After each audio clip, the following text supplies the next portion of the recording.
चलिए, बहुत बहुत शुक्रिया आपका सिरसा साहब हमारे साथ जुड़ने के लिए। तो आतिशी ने जो बयान दिया है, जो आरोप लगाए हैं, उस पर रिएक्शंस भी आने लगे हैं। इस बड़ी खबर पर अपडेट देते रहेंगे आप।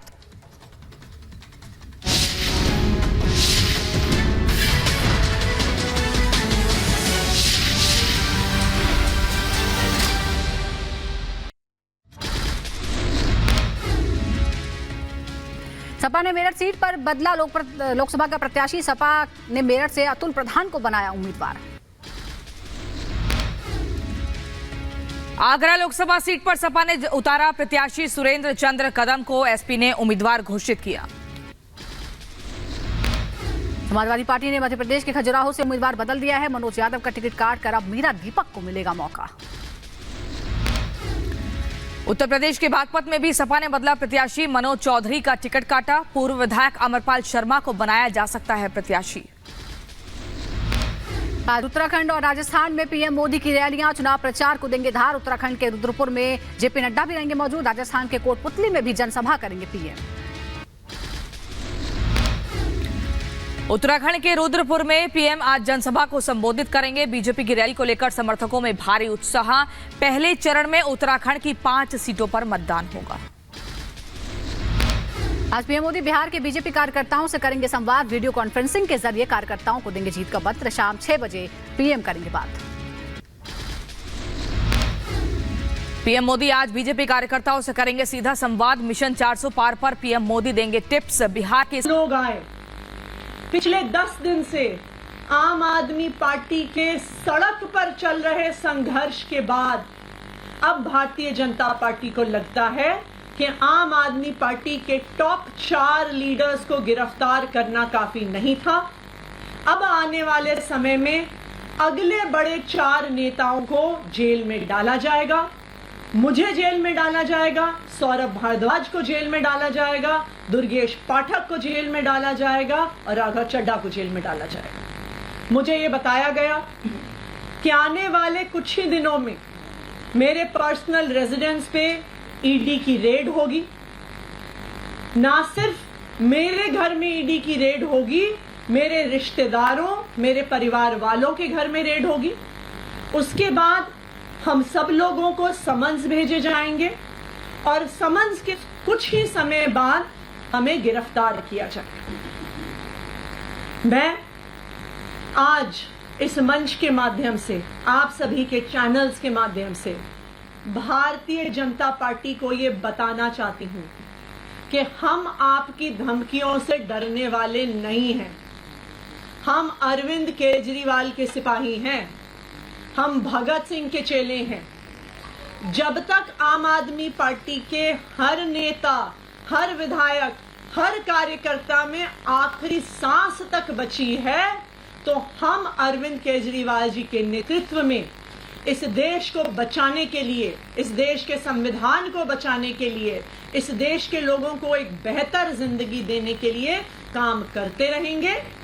आप चाहे एक एक आदमी को उठा के जेल में डाल दो, आप चाहे एक एक विधायक को उठा के जेल में डाल दो, आप चाहे एक एक कार्यकर्ता को उठा के जेल में डालो, आप हर व्यक्ति जिसको आप जेल में डालोगे उसकी जगह 10 और लोग अरविंद केजरीवाल जी की इस लड़ाई को लड़ने के लिए सामने आएंगे और आपको हरा के रहेंगे। Thank you. क्या आप मानते हैं कल जो वोट में नाम लिया गया उसी कड़ी में हिस्सा है? देखिए, ये बिल्कुल संभव है, क्योंकि कल जो ईडी ने सौरभ भारद्वाज जी और मेरा नाम कोर्ट में लिया, वो एक ऐसे बयान के आधार पर लिया जो बयान ईडी और सीबीआई के पास 1.5 साल से मौजूद है।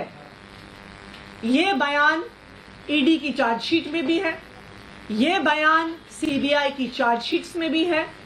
तो आज इस बयान को उठाने का क्या कारण था? इस बयान को उठाने का कारण था कि अब भारतीय जनता पार्टी को लग रहा है कि अरविंद केजरीवाल, मनीष सिसोदिया, संजय सिंह, सत्येंद्र जैन के जेल में होने के बावजूद भी आम आदमी पार्टी एकजुटता के साथ, आम आदमी पार्टी मजबूती के साथ अभी भी जमीन पर लड़ रही है।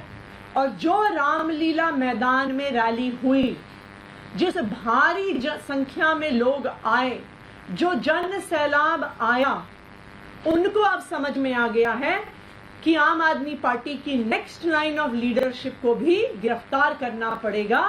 आम आदमी पार्टी के चाहे मुझे, सौरभ भारद्वाज को, राघव चड्ढा को, दुर्गेश पाठक को अब वो जेल में डालने का प्लान बना रहे हैं। मैम, एक सवाल ये है कि आप कह रहे हैं जेल से सरकार चलेगी, लेकिन अब सीएम जेल जा चुके हैं। ऐसे में जो मुलाकातियों की लिस्ट है उसमें कोई कैबिनेट मंत्री नहीं है और तमाम जो प्रोटोकॉल्स हैं, चाहे वो किसी फाइल का आगे बढ़ना, तो कैसे होगा? क्या सरकार बर्खास्तगी की तरफ बढ़ रही है? कोई कॉन्स्टिट्यूशनल क्राइसिस या आप लोग अदालत से किसी तरह की रेमेडीज मांगेंगे? देखिए, सबसे पहले आप इस बात को समझिए कि लीगली और कॉन्स्टिट्यूशनली दो ही हमारे देश में संवैधानिक और कानूनी प्रावधान हैं इस बात से जुड़े हुए। सबसे पहले रिप्रेजेंटेशन ऑफ पीपल एक्ट ये कहता है कि अगर आपकी 2 साल से ज्यादा कन्विक्शन हो तो फिर आप एक जनप्रतिनिधि नहीं रह सकते हैं, चाहे आप विधायक हो चाहे आप सांसद। अरविंद केजरीवाल का कोई कन्विक्शन नहीं हुआ है। कन्विक्शन छोड़िए, आज तक अरविंद केजरीवाल चार्जशीट भी नहीं हुए, नंबर 1। दूसरी बात, इस देश का संवैधानिक प्रावधान ये कहता है कि कोई व्यक्ति चीफ मिनिस्टर नहीं रह सकता, उसे चीफ मिनिस्टर के पद से इस्तीफा देना होगा अगर वो अपने हाउस की मेजॉरिटी नहीं एंजॉय करता। Arvind Kejriwal enjoys the overwhelming majority of the Delhi Assembly। तो इसलिए अरविंद केजरीवाल के इस्तीफा देने का कोई भी कारण नहीं है। अगर आज अरविंद केजरीवाल इस्तीफा दे देते हैं तो ये भारतीय जनता पार्टी के लिए एक बहुत सीधी और सरल एक एसओपी तैयार कर देती है, एक स्टैंडर्ड ऑपरेटिंग प्रोसीजर तैयार कर देता है।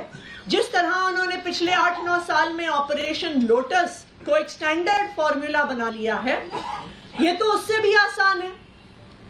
ईडी के माध्यम से prevention of money laundering act में हर विपक्ष के मुख्यमंत्री के ऊपर केस कर दो, उसके बाद उसे गिरफ्तार कर दो और फिर कहो कि संवैधानिक संकट पैदा हो गया है, इस्तीफा दो वरना हम राष्ट्रपति शासन लगाएंगे।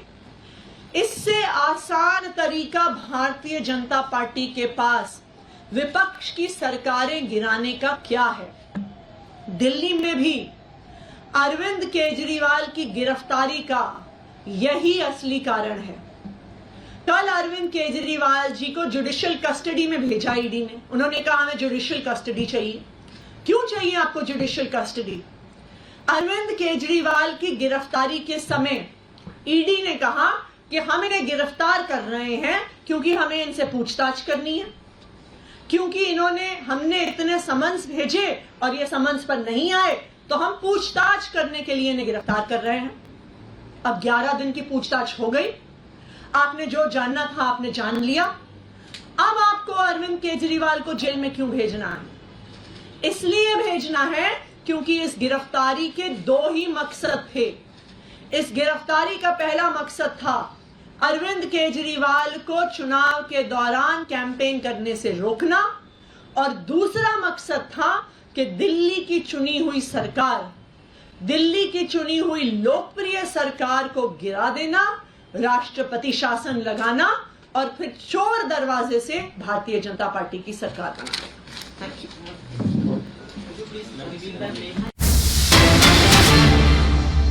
तो बड़ी खबर आपको बता दें, आतिशी ने ये बड़ा दावा किया है कि उनसे संपर्क साधा गया है बीजेपी की तरफ से, उन्हें ऑफर दिया गया है। बड़ा आरोप लगाया, बीजेपी ने मुझे व्यक्तिगत तौर पर यह संदेशा भेजा है। यह भी कहा कि आपके शीर्ष नेता 4 नेताओं को अगले 2 महीने में जेल में डालने की तैयारी है, मेरे घर पर जल्दी ही ईडी की रेड पड़ने वाली है। ये तमाम तरह के बड़े आरोप लगाए गए हैं। हालांकि आपकी तरफ से पहली बार ऐसा नहीं है, इससे पहले भी कई बार कहा जा चुका है कि उनके विधायकों को खरीदने की कोशिश हुई है।